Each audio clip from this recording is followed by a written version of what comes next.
اعوذ باللہ من الشیطان الرجیم بسم اللہ الرحمن الرحیم السلام علیکم پیارے طلباء و طلبات. میں teacher Bashir Ramzan government U P S درناٹ پائن کچھما سے آپ سے مخاطب ہوں. میرا جو آج کا ٹاپک ہے وہ ہے ہاتھی کا وزن، اور اس کے ہم سوالات کرنے جا رہے ہیں. پیارے بچوں،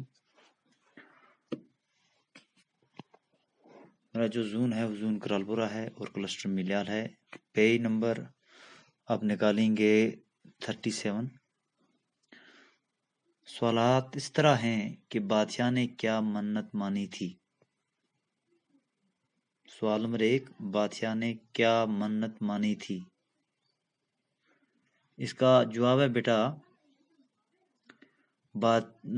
اس نے یہ منت مانی تھی کہ اگر خدا نے اسے صحت عطا فرمائی تو وہ اس کے نام پر ہاتھی کے وزن کے برابر روپیے تول کر بھوکے ننگے فقیروں میں بانٹ دے گا. اس نے یہ منت مانی تھی کہ اگر خدا نے اسے صحت عطا فرمائی تو وہ اس کے نام پر ہاتھی کے وزن کے برابر روپیے تول کر بھوکے ننگے فقیروں میں بانٹ دے گا. سوال نمبر 2، صحت یاب ہونے پر بادشاہ کیوں پریشان ہوا؟ اس کا جواب بیٹا، صحت یاب ہونے پر بادشاہ اس لیے پریشان ہوا کہ ہاتھی کو کیوں کر تولا جا سکے، یعنی کہ ہاتھی کو کیسے تولا جائے گا. اب وہ تو صحت یاب ہو گیا، اب ہاتھی تولنا اس کے لیے بڑا مشکل تھا.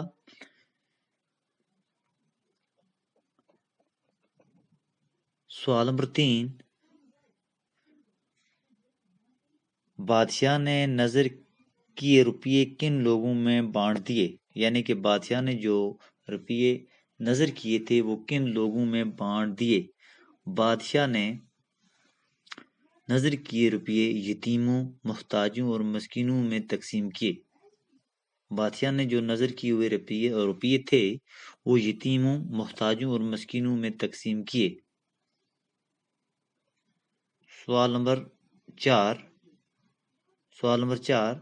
بادشاہ کی پریشانی کو کس نے دور کیا؟ یعنی کہ بادشاہ کی جو پریشانی تھی وہ کس نے دور کی؟ بادشاہ کی پریشانی ایک ملا یعنی کہ کشتی چلانے والا نے دور کی، جس نے ہاتھی تولنے کی ترکیب بتائی. سوال نمبر 5، ہاتھی کو کس طرح تولا گیا؟ یعنی کہ ہاتھی جو تھا اس کو کس طرح تولا گیا؟ ہاتھی کو ایک بڑی ناؤ یعنی کہ ناؤ کہتے ہیں کشتی، ناؤ میں اتارا گیا. ہاتھی کے بوجھ سے جہاں تک ناؤ پانی میں ڈوب گئی وہاں ناؤ پر نشان رکھا گیا. پھر ہاتھی کو خشکی پر لایا گیا اور ناؤ میں روپیے بھر کے اسی نشان تک ڈبا دیا گیا جس نشان تک ہاتھی کا وزن چلا گیا تھا. اس طرح ہاتھی کو تولا گیا. اب اس کے کچھ مطلب کہ حالی جگہ ہیں. حالی جگہوں کو ان لفظوں سے پر کیجئے جو سبق میں استعمال ہوئے ہیں. یعنی کہ جو یہ حالی جو جگہ ہیں ان کو ہم ان لفظوں سے استعمال کرتے ہیں جو ہمارے لیسن میں ہم نے پہلے پڑھی ہیں. پہلا ہے، دربار میں بہت دیش موجود تھے. دربار میں بہت عقل مند یعنی کہ عقل مند موجود تھے. اس میں آئے گا عقل مند. اب اس کا دوسرا ہے،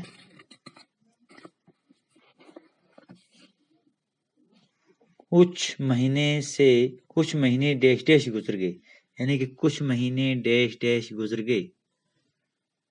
کچھ مہینے اسی طرح، یہاں پہ آئے گا طرح، اسی طرح گزر گئے. تیسرا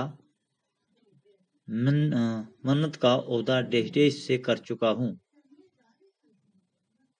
منت کا عہدہ خدا سے کر چکا ہوں، منت کا عہدہ خدا سے کر چکا ہوں۔ یہ سن کر ڈیش ڈیش بہت خوش ہوا، یہ سن کر بادشاہ بہت خوش ہوا، یہ سن کر بادشاہ بہت خوش ہوا۔ جہاں تک ناؤ پانی میں ڈیش ڈیش ڈوبی تھی، جہاں تک ناؤ پانی میں، یہاں آئے گا میں، ڈوبی تھی، جہاں تک ناؤ پانی میں ڈوبی تھی، یہاں میں آئے گا، اس سے اتنا انعام دیا گیا کہ وہ ڈیش ڈیش بن گیا، اسے اتنا انعام دیا گیا کہ وہ بڑا دولت مند، اسے اتنا انعام دیا گیا کہ وہ بڑا دولت مند بن گیا۔ پیارے طلباء و طلبات، آج ہم اس ٹاپک کو یہیں اختتام کرتے ہیں، انشاءاللہ پھر آپ سے ملاقات ہوگی۔ خدا حافظ۔